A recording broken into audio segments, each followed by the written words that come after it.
بسم الله الرحمن الرحيم الحمد لله رب العالمين والصلاة والسلام على أشرف الأنبياء والمرسلين نبينا محمد وعلى آله وصحبه أجمعين وبعد. يقول الإمام البخاري رحمه الله تعالى في كتابه الأدب المفرد باب بر الوالدين بعد موتهما. قال حدثنا أحمد بن يونس قال حدثنا أبو بكر عن عاصم عن أبي صالح عن أبي هريرة قال ترفع للميت بعد موته درجته فيقول أي ربي أي شيء هذه فيقال ولدك استغفر لك. محترم سامعین، اس سے پہلے درس میں آپ حضرات کے سامنے یہ بات پیش کی گئی تھی کہ والدین کی وفات کے بعد بھی ان کے ساتھ حسن سلوک کا اور بر کا معاملہ جاری رہتا ہے. وفات کے بعد بھی ان کے ساتھ حسن سلوک کا معاملہ منقطع نہیں ہوتا. اور اس سلسلے میں ایک روایت آپ کے سامنے پیش کی گئی تھی جس میں سندی اعتبار سے کمزوری موجود تھی. یہاں پر امام بخاری رحمہ اللہ نے دوسری روایت ذکر فرمائی ہے. ابو ہریرہ رضی اللہ تعالی عنہ فرماتے ہیں ترفع للمیت بعد موته درجته، میت کا درجہ موت کے بعد بڑھا دیا جاتا ہے. بعض روایتوں کے الفاظ ہے ترفع درجته فی الجنہ، جنت میں اس کا درجہ، اس کا مقام بڑھا دیا جاتا ہے. وہ کہتا ہے فیقول ای ربی ای شیء هذه، کہتا ہے اے میرے رب یہ کس چیز کی وجہ سے ہوا. جنت میں درجات ہیں، ساری جنت ایک جیسی نہیں ہے. اعمال کے اعتبار سے بندے درجات اور مرتبے پر فائز ہوتے ہیں. وسیلہ جنت کے اندر ایک ایسا مقام ہے جو صرف اللہ کے نبی صلی اللہ علیہ وسلم کے لیے خاص ہے. رمضان کے بعد کہتے ہیں آتی محمد الوسیلۃ والفضیلہ. بندہ تعجب سے پوچھتا ہے یہ کس وجہ سے ہوا، کیوں کر ممکن ہوا؟ کیونکہ وہ جانتا ہے میں دار العمل سے نکل چکا ہوں. یہ دنیا جو ہے یہ دار العمل ہے،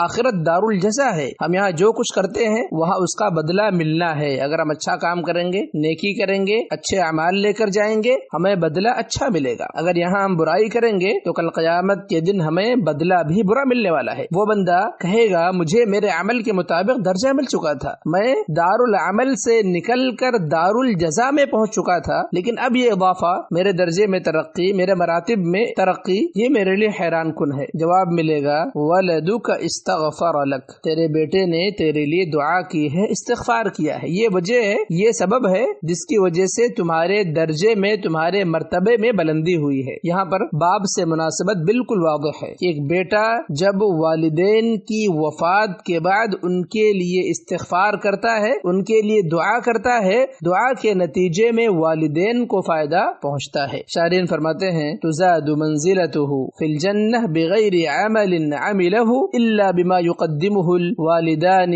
لابنهما من تربیت وبر به مما يستوجب علیہ ان يستغفر لهما. اس نے کوئی عمل نہیں کیا لیکن درجہ بڑھ گیا. یہ اس وجہ سے ہے کہ اس نے بچوں کی نیک تربیت کی، معروف امور پر بچوں کی تربیت کی، ان کو اچھے اسلامی اخلاق، آداب سکھلائے، توحید و سنت سکھائی. اب یہ بچہ جب آپ قبر میں ہیں آپ کے لیے دعا کر رہا ہے، یہ حسن تربیت کی وجہ سے. محترم سامعین، ہم دنیا میں مستقبل کو لے کر بہت پریشان رہتے ہیں لیکن آخرت کی ہم کوئی تیاری نہیں کرتے. آخرت جو سب سے بڑی اٹل حقیقت ہے اور وہاں پر ہمیشگی ہے. اگر نعمت ملتی ہے ہمیشہ رہے گی، اور اگر ایک انسان کفر و شرک کی وجہ سے جہنم کے اندر جاتا ہے تو ہمیشہ ہمیش کے لیے عذاب میں رہے گا. اسی لیے اللہ کے نبی صلی اللہ علیہ وسلم نے اس آدمی کو انتہائی ہوشیار قرار دیا ہے جو اس دنیا میں رہتے ہوئے آخرت کی تیاری کرتا ہے. بچوں کی اچھی تربیت، نیک خاتون سے شادی، یہ اسی تیاری کا حصہ ہے کیونکہ اولاد والدین کی کمائی ہے. وہ جو کرتے ہیں حقیقت میں وہ والدین کے لیے صدقہ جاریہ ہوتا ہے. معاشرے اور سماج میں دیکھا جاتا ہے ہم بچوں کو عصری تعلیم خوب دیتے ہیں تاکہ بچے کی دنیا اچھی ہو جائے،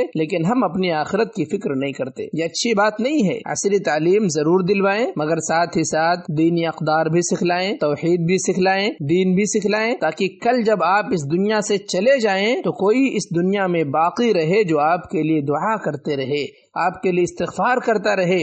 آپ کی قبر جو آخرت کی پہلی منزل ہے اس میں جنت سے ہوائیں آنے کا سبب بنا رہے. یہ جو روایت آپ کے سامنے پیش کی گئی ہے ابو ہریرہ رضی اللہ تعالی عنہ کی، یہ جو روایت ہے یہاں پر موقوفاً موجود ہے، لیکن حقیقت یہ ہے یہ غیبی امور کی چیزیں ہیں. صحابہ رسول خود نہیں کہہ سکتے کہ کسی انسان کا درجہ جنت میں بلند کر دیا جاتا ہے. یہ بات ضرور انہوں نے اللہ کے نبی صلی اللہ علیہ وسلم سے سنی ہوگی، اسی لیے روایت حکمی طور سے مرفوع کے درجے میں ہے. اسی طرح سے شیخ البانی رحمہ اللہ نے سلسلۃ الاحادیث الصحیحہ میں حدیث نمبر 1598 جلد نمبر 4 صفحہ 129 میں اس کو مرفوعاً بھی ذکر کیا ہے. عن حماد بن سلمہ عن عاصم بن بہدلہ عن ابی صالح عن ابی ہریرہ مرفوعا به، شیخ کہتے ہیں کہ مرفوعا بھی یہ ثابت ہے اور اس کی سند حسن درجے کی ہے، اور جہاں تک امام بوصیر رحمہ اللہ کا اس کی سند کو صحیح کہنا تو اس میں کچھ تساہل پایا جاتا ہے، کیونکہ عاصم بن بہدلہ کے حفظ میں کلام موجود ہے۔ اسی طرح سے امام بخاری رحمۃ اللہ علیہ نے اس باب میں جو تیسری روایت ذکر فرمائی ہے، قال محمد بن سیرین كنا عند ابی ہریرہ لیلۃ فقال اللهم اغفر لأبی ہریرہ ولأمی ولمن استغفر لهما قال لي محمد فنحن نستغفر لهما حتى ندخل في دعوة ابی ہریرہ۔ محمد ابن سیرین کہتے ہیں، محمد ابن سیرین ان کا شمار کبار تابعین میں سے ہوتا ہے، تفسیر میں، حدیث میں، فقہ میں ان کو اونچا مقام حاصل ہے، یہاں تک کہ امام ذہبی اور ابن حجر رحمہ اللہ نے انہیں امام الحدیث کہا ہے۔ ان کے والد سیرین غلام تھے، بعد میں آزاد ہوئے۔ صحابہ میں سے انس بن مالک، ابو ہریرہ رضی اللہ تعالی عنہما سے انہوں نے کافی استفادہ کیا، روایتیں بیان کی ہیں۔ اس کے علاوہ بھی دیگر صحابہ سے ان کی مرویات موجود ہیں۔ حسن بصری رحمہ اللہ کے ہم عصر ہیں، اپنی ماں کے ساتھ یہ نہایت ہی اچھا سلوک کرنے والے تھے۔ علماء نے جو ان کے ترجمے میں ذکر کیا ہے، یہ اپنی ماں کے ساتھ بہت زیادہ اچھا سلوک کرنے والے تھے، ادب سے پیش آنے والے تھے، ماں کے سامنے کبھی ان کی آواز بلند نہیں ہوتی تھی۔ آپ کا حصول علم کے سلسلے میں قول بہت معروف ہے۔ عن ہشام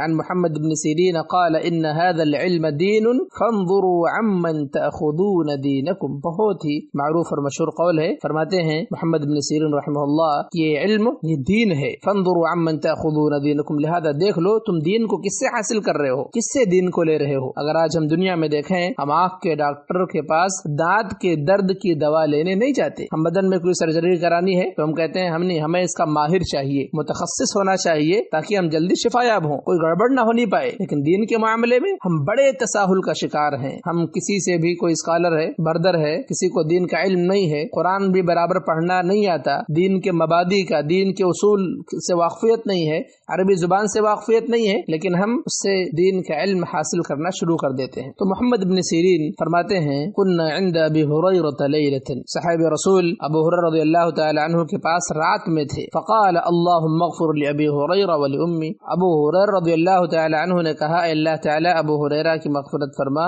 اور ان کی ماں کی مغفرت فرما، ولمن استغفر لهما، اور جو ان دونوں کے لیے، ابو ہریرہ اور ان کی ماں کے لیے استغفار کرے اللہ تعالیٰ تو ان کی بھی مغفرت فرما۔ محل شاہد یہاں پر یہ ہے، ابو ہریرہ رضی اللہ تعالی عنہ ماں کی وفات کے بعد بھی ماں کے احسانات کو نہیں بھولے، بلکہ ماں کے لیے دعا کرتے رہے، اور یہ وفات کے بعد حسن سلوک کی بہترین شکل ہے کہ والدین کو دعاؤں میں یاد رکھا جائے۔ اور ابو ہریرہ رضی اللہ تعالی عنہ نے ایک ایسا جملہ ادا فرمایا کہ قیامت تک ابو ہریرہ رضی اللہ تعالی عنہ اور ان کی ماں کے لیے مؤمنین دعا کرتے رہیں گے۔ کہا کہ اللہ تعالیٰ ان کی بھی مغفرت فرما جو میرے لیے اور میری والدہ کے لیے استغفار طلب کریں۔ اسی لیے محمد ابن سیرین کہتے ہیں فَنَحْنُ نَسْتَغْفِرُ لَهُمَا حَتَّى نَدْخُلَ فِي دَعْوَةِ أَبِي هُرَيْرَةَ۔ اس جملے میں اس بات کی طرف اشارہ موجود ہے کہ نیک لوگوں کی دعا ہمیں لینے کی کوشش کرنی چاہیے۔ فرماتے ہیں محمد ابن سیرین فَنَحْنُ نَسْتَغْفِرُ لَهُمَا،